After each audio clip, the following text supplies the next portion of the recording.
తెలంగాణలో నిన్న జరిగిన పోలింగ్ ని పరిశీలిస్తే బీజేపీ అన్ని పార్లమెంటు స్థానాల్లో గెలుపొందడం ఖాయంగా కనిపిస్తోందన్నారు సీనియర్ నేత లక్ష్మణ్. మరోవైపు అప్పు తెస్తే గాని ఉద్యోగులకు జీతాలు ఇవ్వలేని పరిస్థితుల్లో రాష్ట్రం ఉందన్నారు. ఈ పార్టీకే భారతీయ జనతా పార్టీకి మెజార్టీ ఈ 4 ఫేజుల్లో కూడా స్పష్టంగా సాధించామనేటువంటి సమాచారం ఉంటుంది.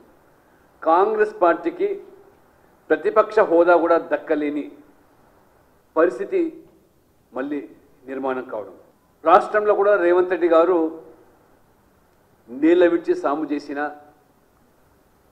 ప్రజలు ఉచితాలను గ్యారెంటీలను నమ్మలేదు.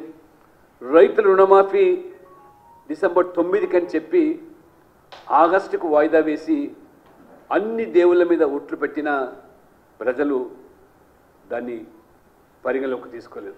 అల్లవిగాని హామీలు ఇస్తున్నాడని ఈ రాష్ట్రం పూర్తిగా మరి అప్పుల ఊబిలోకి నెట్టబడి ఉన్నటువంటి విషయాన్ని తెలుసుకొని కూడా మరి ఇచ్చిన హామీలు ఏ రకంగా అమలు చేస్తారనే దాని మీద ఎక్కడ కూడా స్పష్టత లేదు.